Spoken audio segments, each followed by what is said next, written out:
Welcome to the most listened to golf in the world, the Fairways of Life show, on air, online, and around the world, with the most candid interviews, unforgettable stories, taking you beyond the ropes. Here's your host, New York Times best-selling author Matt Adams.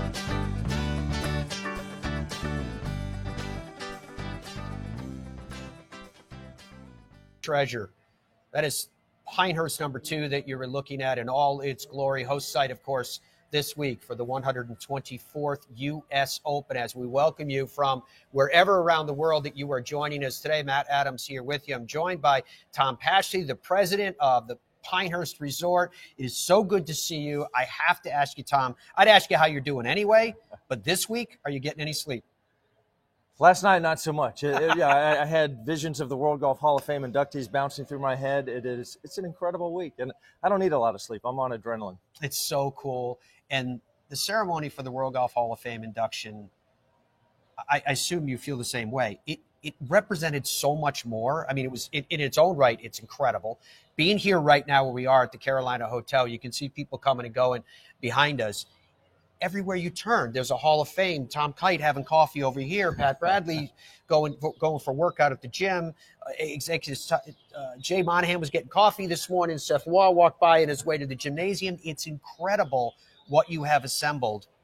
And it kind of takes us, I want to go back a few years. Your vision about being the architect of bringing all this together, there's got to be some point where you're scratching your head saying, man, I can't believe the path we're on. There's a little bit of that. You know, a lot has come true. And you sit on this porch of the Carolina Hotel, and just like you said, the world of golf will pass through Pinehurst if you stay here long enough. And now that we've got a World Golf Hall of Fame, yeah, I saw Tom Kite in the coffee shop. Lanny Watkins was in there. It's incredible. And it's a return to glory. And I think, we've always been about history and tradition. And now we've added more innovation and more fun, but it's great when you see the Hall of Famers here and you realize what a special place Pinehurst is. We've always said the St. Andrews of American golf, and I think it's really kind of come true now. Yeah, there's no doubt. It feels like the St. Andrews of American golf. The class that's here, the dignity that's here, the history that's here, and it's not just about golf, believe it or not, which is odd to say that when we're talking about Pinehurst and our site for the U.S. Open. It's all these things. For a lot of you that are putting together bucket list dream travel locations, think about the spa. Maybe you have a spouse that he or she doesn't play golf at all, and there's a million things to do here. The Village stands out as unique.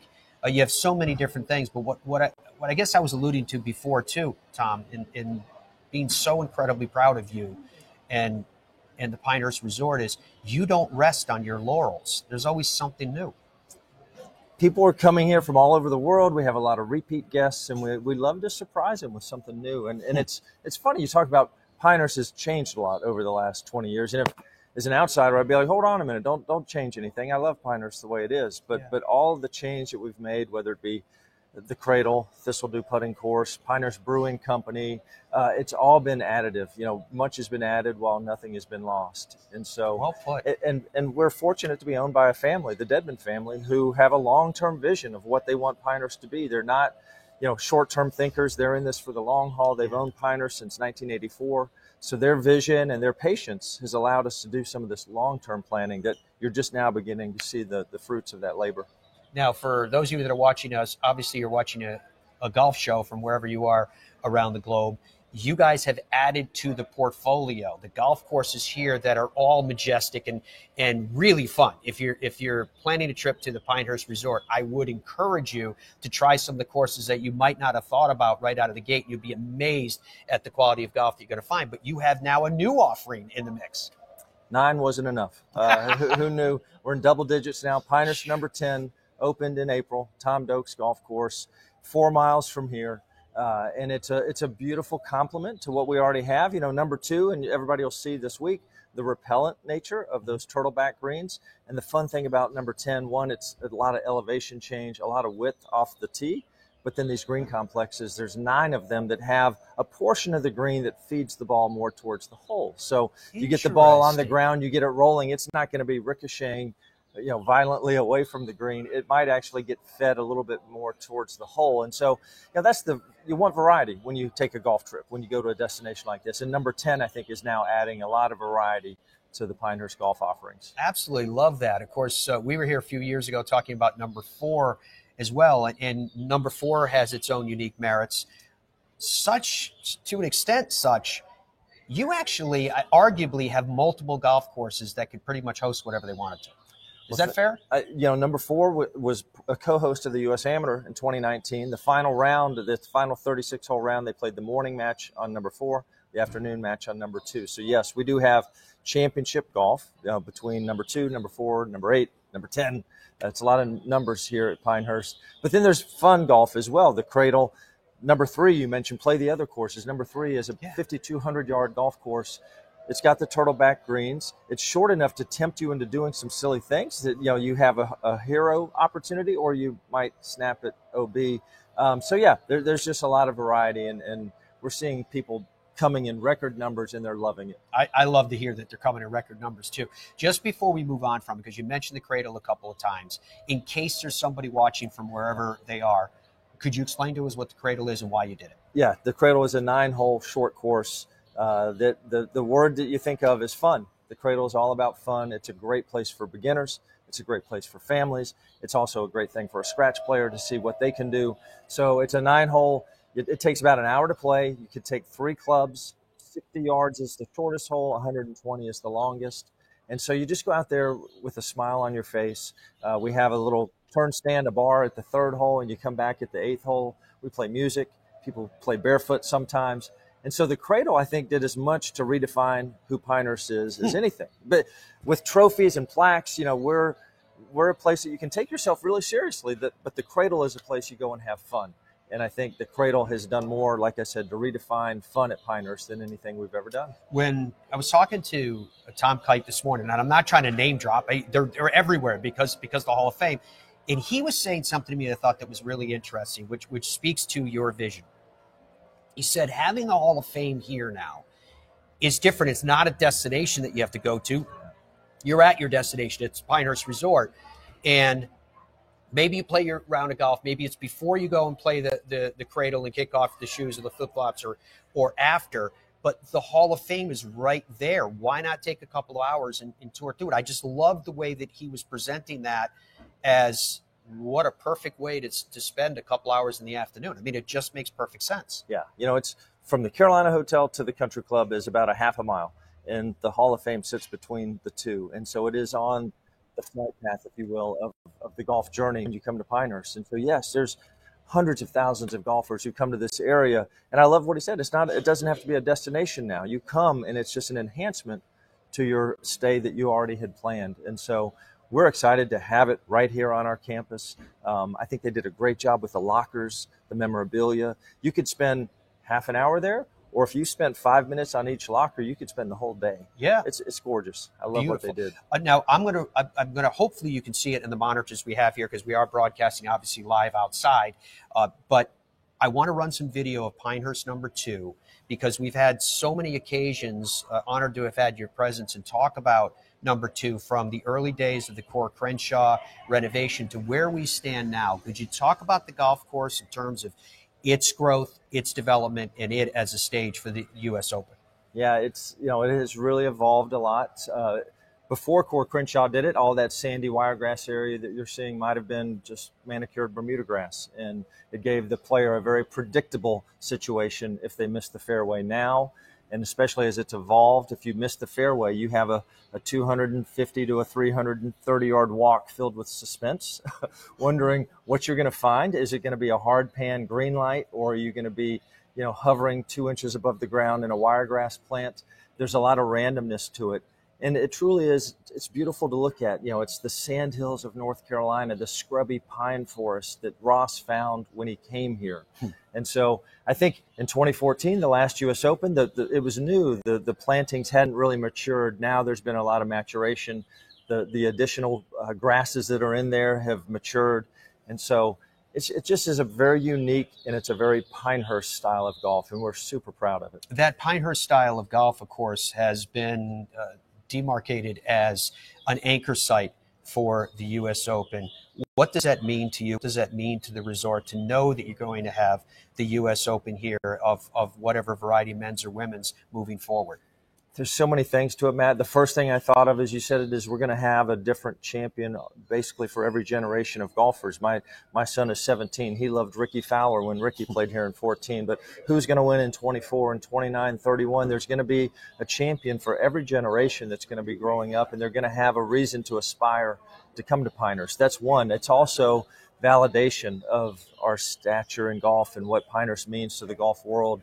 We've talked about St. Andrews a lot, but to have a British Open every 5 years, the presence of the R&A, Old Tom Morris, the old course. Now we have Donald Ross, Pinehurst #2, the Hall of Fame, a U.S. Open every 5 years. It's really gratifying. And we can also make some really long-term decisions in partnership with the USGA. We can make some investments. Mm-hmm. When they bring an Open to an anchor site, they want it to be the best experience possible. So we're going to make investments for fan experience, player experience, sponsor experience, to really make it a great experience for all. To that point, when we go behind the curtains of an event of this stature, you need buy-in from state government, you need it from the local municipalities, you guys need it from the volunteers, you need it obviously from the village.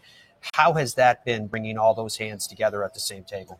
You know, that is what set us on this track in 1999. Everybody showed up, everybody supported it, and each opportunity we get to work with the USGA on a championship, that whole state of North Carolina pulls together and makes it special. So I think that is kind of our secret formula, really, is the amount of support we get from everyone involved is incredible. And I don't think they see that necessarily everywhere they go. Sure. This is a golf community. That's what makes it so special. And that's kind of that connection between the St. Andrews of the United States when it comes to golf. It's perfect. And I should say when it even goes beyond golf. Let's go to that point.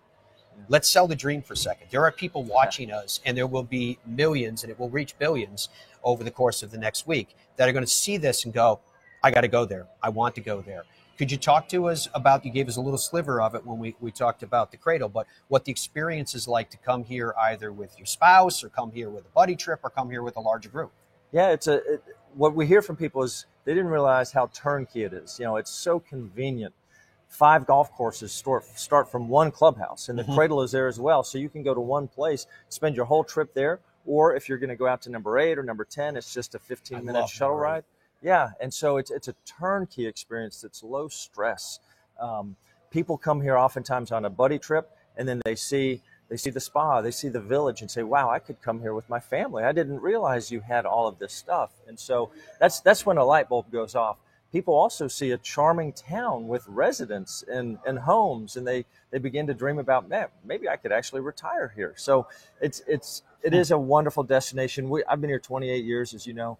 We love it, and it's great to see more and more people discovering it, and people are beginning to move here and enjoy it for themselves. We've got 70 employees of the USGA who've moved here, and it's neat to see them really embrace the community. That is awesome. What's the best way for people to get information on the Pinehurst Resort to plan their own? Yeah, they go to pinehurst.com, follow us on Instagram. We're putting out some amazing content this week on Instagram. Please give us a look. Golf is booming right now, but we've got availability this fall. We'd love to see your listeners and viewers. There you go. Availability this fall and planning ahead, too, because I know a lot of you like to have some time to let this thing breathe and plan it all out. They will work with you to do the same, as Tom was talking about, however much time you have, whatever courses you want to play, as well as things like dinner reservations and more, that spa appointment that we were alluding to. Whatever it is that suits your fancy, you can find it right here at the Pinehurst Resort. This week, of course, we're finding it as the host site for the 124th U.S. Open. Tom, incredibly proud of you and proud of what you guys have done and the vision that you have and the direction that you're taking all of this. It's really, really impressive and super exciting. Thank you. You've seen it change and evolve, and thank you for supporting us along the way. Yeah, so you guys can too. Pinehurst.com is where Tom told you can log on. You can get all of the information. Find them on the social channels as well and follow accordingly. Alex Podlegar is right over there. He's the guy that populates all that stuff too, so they can keep you up to speed. We'll be back with more live from the Pinehurst Resort this week of the U.S. Open. Tom, thank you. Yeah. PGA Tour Superstore pros aren't born. They're made. Every January, hundreds of associates talk to the top manufacturers, learn about the latest clubs, Test the newest equipment. Log thousands of hours of training. And together, hit over 100,000 balls. All so they can get you the perfect fit.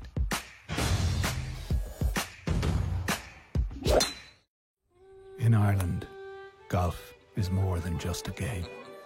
Come and experience our world-famous links courses and our world-famous Parkland courses, all set alongside world-famous scenery. And visit our world-famous historic sites. And while you're here, enjoy our world-famous hospitality. Fill your heart with Ireland at ireland.com/golf. Ben Hogan Golf Equipment is back. Established in 1953, we serve golfers who demand excellence of their equipment. Designed by the game's best engineers, forged in the world's best foundries, and built to order in the USA. Don't settle for off-the-rack disappointment. Elevate your game with custom clubs at direct consumer pricing. Exclusively at benhogangolf.com. That's benhogangolf.com. The Gen 6 iron is a culmination of everything that we have learned as a team, the absolute best golf club I've ever hit. It's something special. Say hello to the new PXG Gen 6 iron. The longest, most accurate irons we've ever made. They go higher and farther than any iron that I have hit to date, and they're so easy to hit. Super excited for the consumer to try this. They're gonna love them. PXG, nobody makes golf clubs the way we do, period. Baseball? Nah. Football? Done it. I think I'm going to go after PGA Tour. Playing on the PGA Tour is not easy. But you know what is easy? Hitting the 524 series from Tour Edge. Hitting linebackers and home runs used to be easy. Out here, you're going to need all the easy you can get. Introducing the 524 series from Tour Edge. The easiest clubs you'll ever hit. Even the best players in the world can use a little easy. I like the sound of that. Look out, PGA Tour. Pound for pound, nothing comes close. I was driving to visit my friends. Had my dog Max with me. Then, out of nowhere, Alex from Travelers called me about my claim, but all I could think about was finding Max. So he helped get the word out. We've got a lost dog alert. A brown and white Australian Shepherd mix. He goes by Max. I can't thank Alex enough.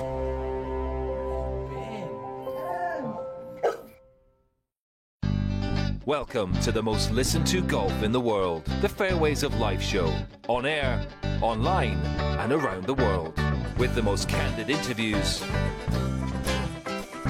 unforgettable stories, taking you beyond the ropes.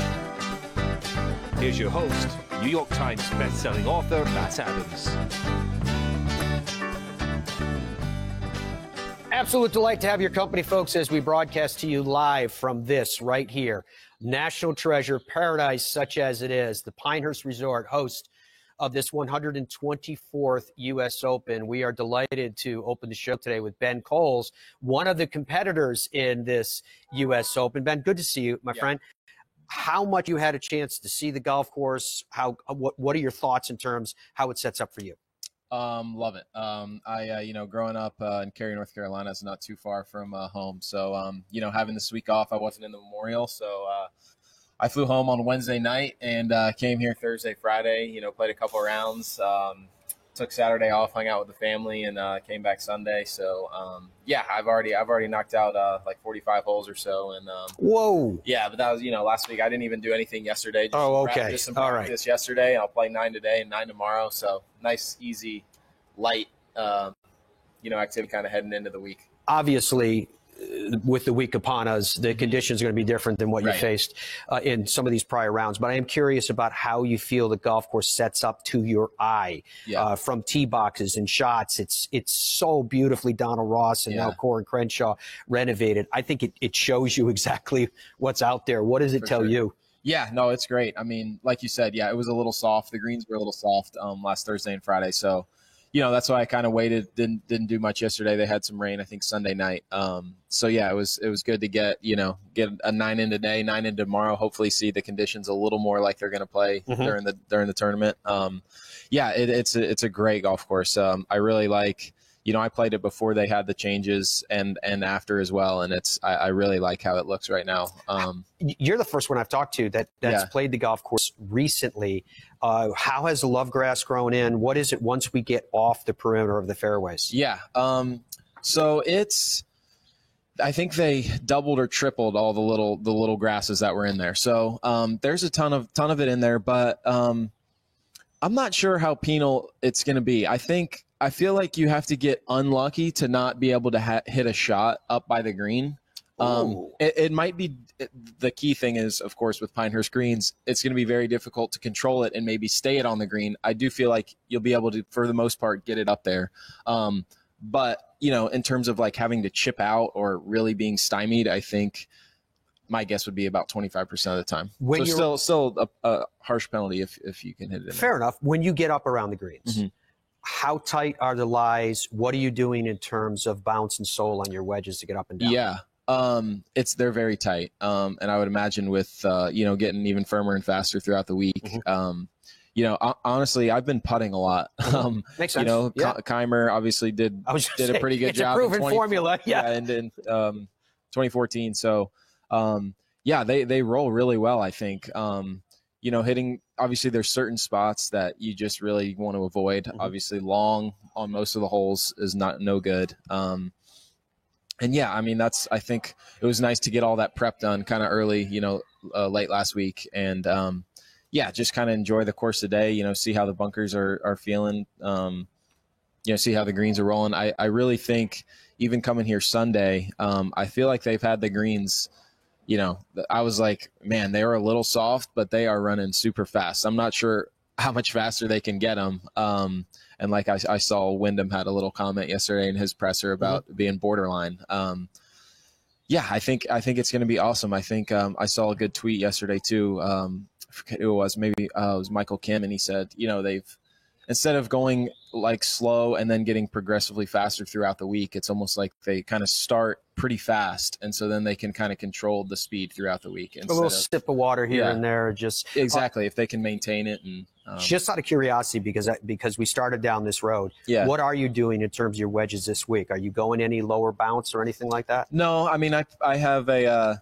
no, not lower bounce for sure.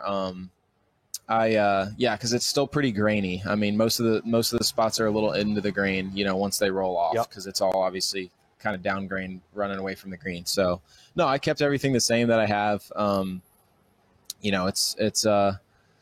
feel like the firmer it almost gets, the less grainy it kind of is, because it is pretty smooth. So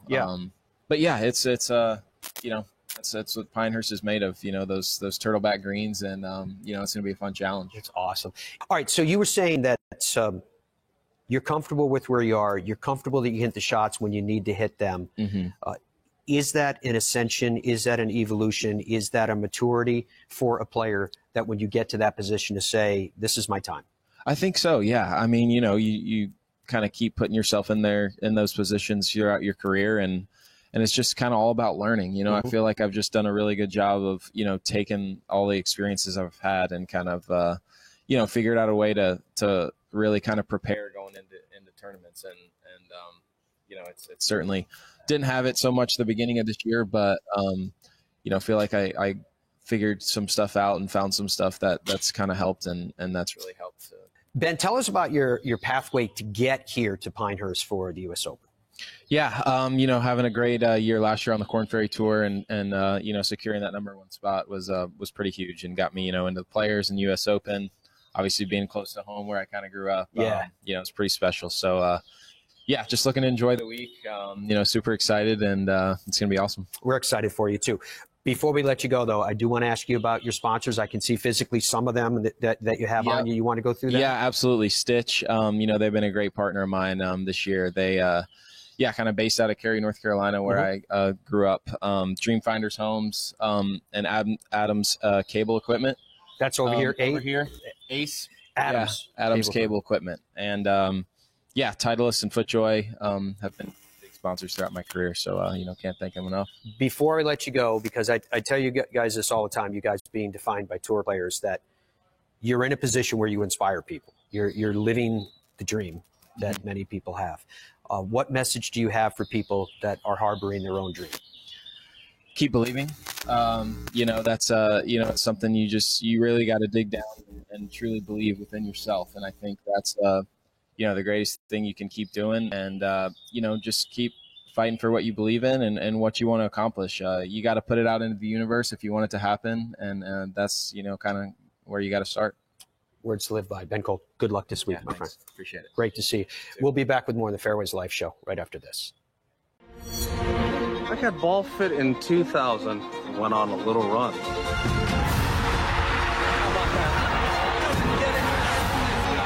Then Bridgestone fit me again, and I went on another run.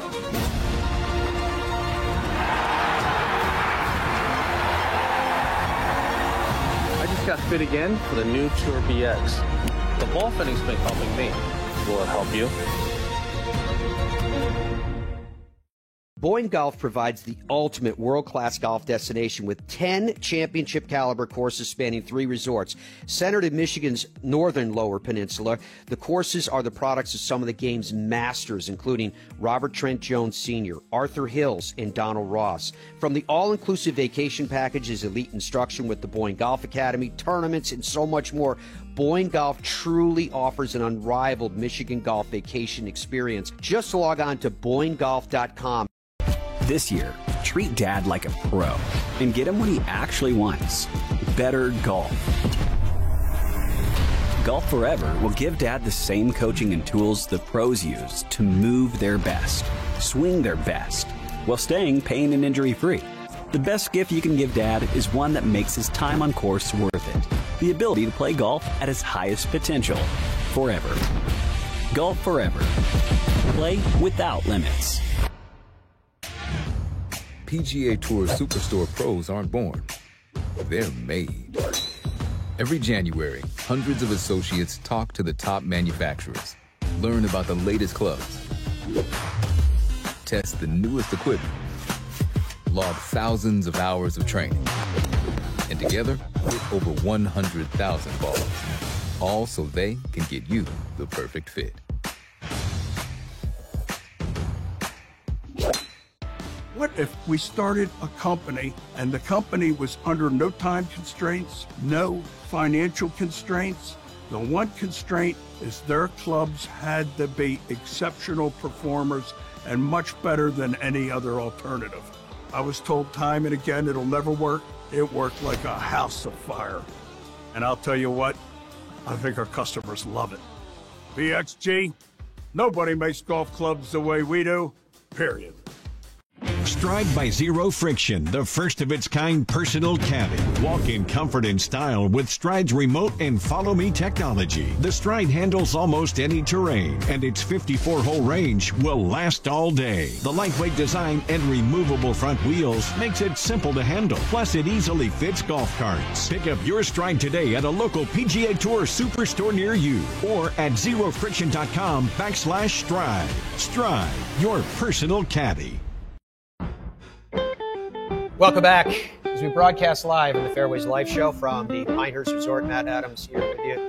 Dom Scarano is behind the glass. David Mormon is here with us as well. So we couldn't do this if it wasn't for our partnerships, and the PGA Tour Superstore is the presenting sponsor of the Fairways of Life Show. You could feel it at places like this that are so devoted to the game of golf, just like those at the PGA Tour Superstore. Remember, you can buy your golf equipment at other big box stores, but you're not going to have the expertise of professionals. They are vested in your best interest. So yes, they are big, beautiful stores. Yes, they are filled with whatever your golf game needs, whether you swing it, whether you wear it, whether you need to learn from it. But when you have the expertise that surrounds you at the PGA Tour Superstore, it makes a huge difference. It is your happy place. There is no doubt about that. So at the beginning of the week, it's always an excellent occasion to take stock of what the players are thinking. And no doubt it's important to hear from the defending champion in the form of Wyndham Clark. When he addressed the media, he started by talking about where his game is at right now and how well does it fit Pinehurst number 2. You know, I haven't been playing my best golf, and It's been kind of a tough stretch these last few weeks. And so really I'm just trying to gain some momentum this week for the rest of the season. I know that maybe sounds like low expectations for the week, but honestly, I'd love to just gain some momentum, and I'd really like to see hit some good shots, get some, have some really good up and downs, make some key putts throughout the week, and play 4 solid rounds. So, I'd love to just that's really what I'd love to do. It's been, I honestly don't know. I mean, you look at the stats and things look bad, but yet in practice it's good, and so it's been really puzzling to me because I'll hit great shots, or I'll play 13 really good holes, but I'm not getting much out of them, and then I have kind of 4 or 5 not so good holes, and I end up shooting 1 or 2 over, and I do that 2 rounds, and you miss a cut. So that's been really frustrating, and yeah, my frustration level is definitely higher than it's been in a long time. So yeah, it's kind of a bummer, but it's the great thing about golf is there's always another week, and I got to believe that good golf is around the corner, and I'm hitting a lot of good shots in practice. So I got to be able to take it to the course, and I'm hoping it's this week and it starts a good run of playing good golf the rest of the year. I mean, I would just say my expectations are probably higher than anyone else has for me in this room. So I have to work on my expectations and, more of just not putting so much pressure on myself. It is tough. I mean, it's obviously challenging being one of the top players, and especially doing it as quickly as I did. There's ebbs and flows in the game of golf, and guys like Scotty right now are making it look really easy, but there's a lot of other guys that struggle a lot of the weeks of the year and play good maybe just a few events. So it's definitely a challenge, and it's obviously frustrating for me that I'm not as consistent right now.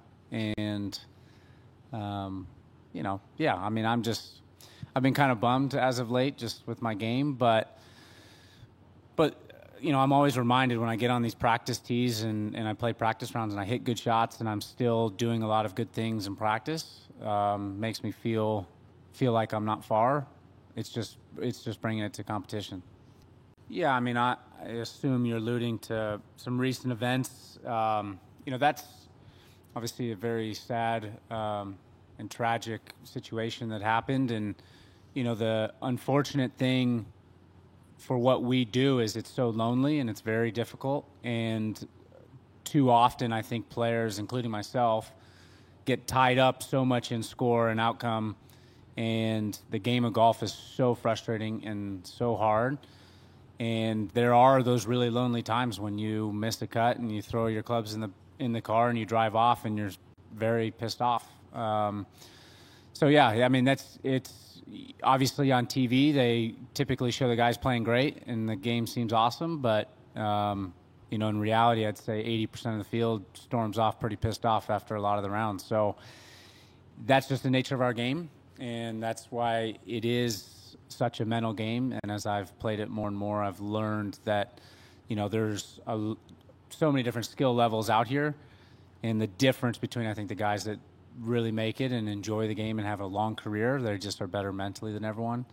And then as far as, the amount of help and stuff that guys have out here, I mean, we have unlimited resources, to be honest. I just think it's more of maybe the caddies and the players maybe checking in on each player and being like, hey, man, how you doing? Not just how you playing golf, like how you doing handling that stuff. That's maybe more on the players to take initiative to do that. Because it is, like I said, it's lonely. And I've been in many low spots where, you have some negative thoughts, which are, you don't ever want to have. But that's golf. Golf can do that to you, and you got to do your best to not let it do that. Really, really important message there from Wyndham Clark. Obviously, the focus on mental health, duly such, has been acute of late. And to hear from someone that you might view from the outside, from a fan's perspective, and think, well, they've got everything. They've got the world at their fingertips. And to hear, no, they're still human beings. And it does have an impact. And the day-to-day grind, if you will, it's not taking away from the game of golf. And I know that at times when people hear a professional athlete say it's hard, there is the tendency to kind of roll one's eyes and go, you're multimillionaires, you're flying on private jets, you're playing the game of golf for a living. But I think we tend to forget in those instances that they are still human beings too. And so they have their ups and they have their downs, and the loneliness, the solitary pursuit can have its impact, and it can be obviously a negative impact at times. So I think it's great that the conversations are open and the conversations are happening actively. Now, one of the conversations, and again, it's early in the week, but it caused a lot of people to kind of sit up in their chairs and go, really, is when Wyndham Clark was asked about how the course is right now. And specifically, he spoke to how the course was early in the week relative to the greens. In a month, the course has changed quite a bit. The greens are extremely fast and penal.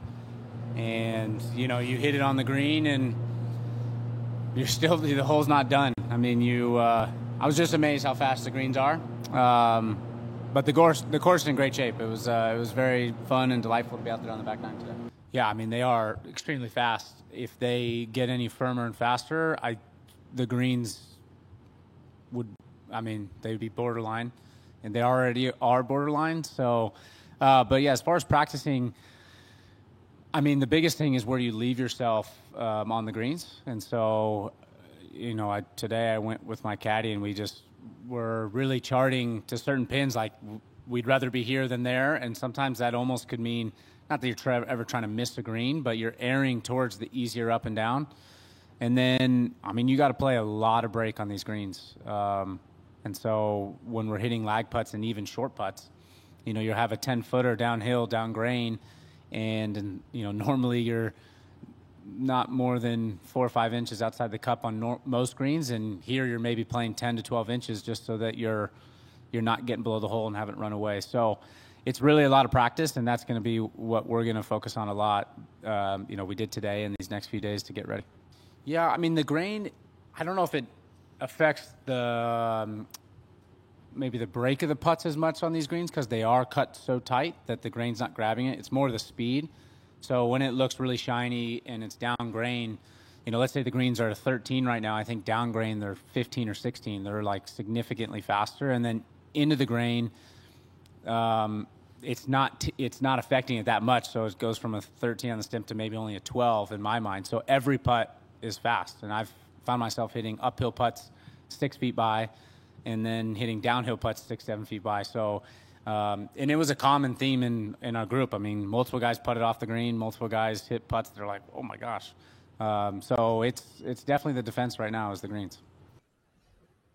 All right, so Wyndham Clark talking about the golf course where the defense are the greens. Of course, he's talking about green speeds and preparation early in the week. It's also, of course, those turtleback greens such as they are. When we come back here in the Fairways of Life show, we are going to hear from a former U.S. Open champion. But that former U.S. Open champion to get here this year had to qualify and work really hard to do so. Comments about this golf course, how it sets up for the national championship, and more right after these words.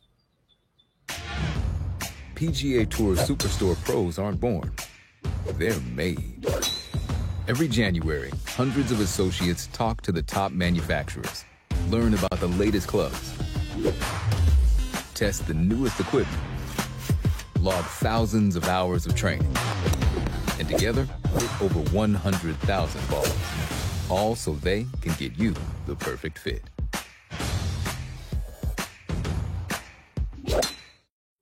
In Ireland, golf is more than just a game. Come and experience our world-famous links courses and our world-famous Parkland courses, all set alongside world-famous scenery. And visit our world-famous historic sites. And while you're here, enjoy our world-famous hospitality. Fill your heart with Ireland at ireland.com/golf. Ben Hogan Golf Equipment is back. Established in 1953, we serve golfers who demand excellence of their equipment. Designed by the game's best engineers, forged in the world's best foundries, and built to order in the USA. Don't settle for off-the-rack disappointment. Elevate your game with custom clubs at direct consumer pricing. Exclusively at benhogangolf.com. That's benhogangolf.com. The Gen 6 iron is a culmination of everything that we have learned as a team, the absolute best golf club I've ever hit. It's something special. Say hello to the new PXG Gen 6 iron. The longest, most accurate irons we've ever made. They go higher and farther than any iron that I have hit to date, and they're so easy to hit. Super excited for the consumer to try this. They're going to love them. PXG, nobody makes golf clubs the way we do, period. Baseball? Nah. Football? Done it. I think I'm going to go after PGA Tour. Playing on the PGA Tour is not easy. But you know what is easy? Hitting the 524 series from Tour Edge. Hitting linebackers and home runs used to be easy. Out here, you're going to need all the easy you can get. Introducing the 524 series from Tour Edge. The easiest clubs you'll ever hit. Even the best players in the world can use a little easy. I like the sound of that. Look out, PGA Tour. Pound for pound, nothing comes close. I was driving to visit my friends. Had my dog Max with me. Then, out of nowhere, Alex from Travelers called me about my claim, but all I could think about was finding Max. So he helped get the word out. We've got a lost dog alert. A brown and white Australian Shepherd mix. He goes by Max. I can't thank Alex enough.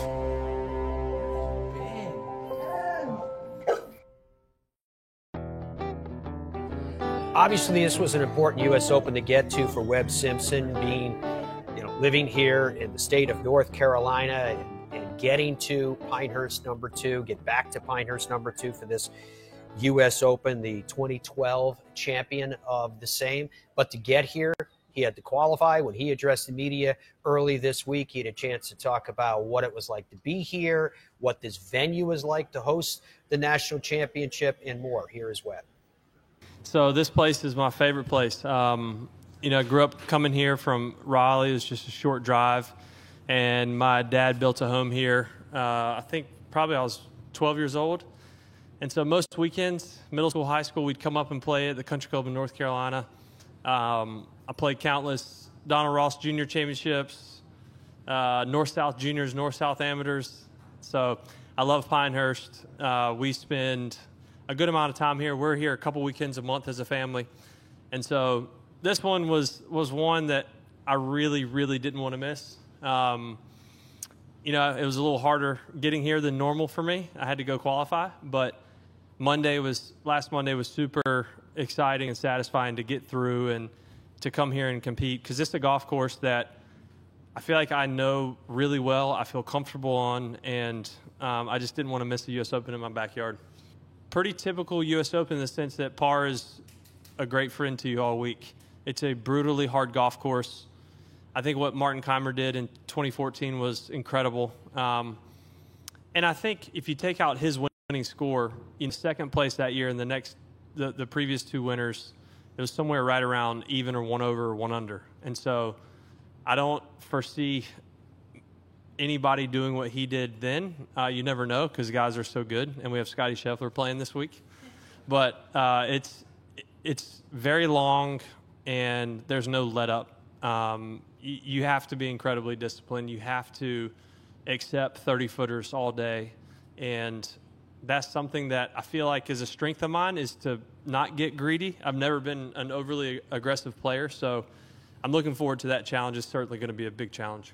I hate to miss the U.S. Open. I had a conflict last year, so I couldn't try for LACC, but this is a tournament I hate missing. It was the 2 rounds couldn't have been more different. The first round, I shot 3 under. It was pretty easy. And the second round, I made it very stressful on myself because I think I turned in 2 over. And, there's no scoreboards, obviously, but you can find the scores on their website. And I asked my caddy at the turn, what is it looking like? What do we need to do? And at the time when I asked him, it looked like I needed to shoot minimum 3, if not 4 or 5 on the back. And I made a few birdies, but then I bogeyed 17. And when I bogeyed 17, I thought for sure there was no chance even of a playoff with birdie on 18. So I asked him, and I said, we're out of it, right? And he says, no. You know, par, you have a chance for a playoff. Birdie, definitely a playoff, maybe even get in with no playoff. So I got all excited again, made it 15-footer on the last hole, which was a great feeling because I knew making that putt, I was going to have a chance at least in a playoff. So that is it's a long day, especially for someone who understands how sweet it is to be in a major, especially U.S. Open here at Pinehurst. It was like there was that pressure on me, but I think it was good and bad. I think the good was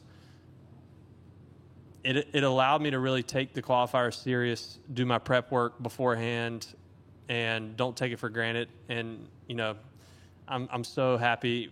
The scores weren't that good the second round because it got a little tricky, but it was good enough. Yeah, it's definitely a perspective shifter because when things are going well, especially when you're young in your career and you're exempt for a few years, you don't even think about it. You plan your schedule based on the biggest tournaments, the biggest purses or FedEx Cup points given, and you really don't think about it. But when you're not in these tournaments, and it's been a while since, you know, you just could look at the schedule and pick what you wanted, you realize, man, scheduling's hard. I don't know if I'm going to play Canada because now I have a qualifier I got to get ready for. I don't know if I'm going to play this week because, you know, I might get in that tournament. So that's definitely a harder piece of it. I think having not been in the majors the last few majors, I'm definitely more appreciative to be here and kind of more excited to be here and compete against the best players. But I think all of us golfers would agree, all we want is to play against the best players in the world in the same week. And I have a chance this week. And I guess my last major was last year at the PGA Championship, but I received a special exemption to get into that. So definitely satisfying to qualify, knowing I earned the spot, I guess. Pretty cool to hear from Webb Simpson. Some thoughts about how special this place is to him and his family and his own personal history and how much he wanted to be back here, what he had to go through to get back here with the qualifying for this U.S. Open.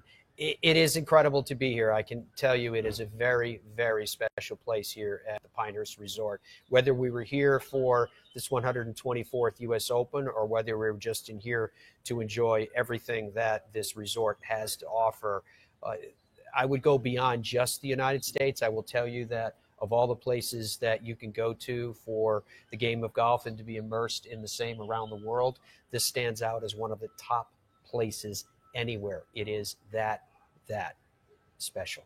Thank you for joining us for this day as we are celebrating everything surrounding the U.S. Open, and not the least of which is the stage upon which it is taking place, Pinehurst #2. Until we are together again, folks, I hope that you are well, and we say goodbye for now.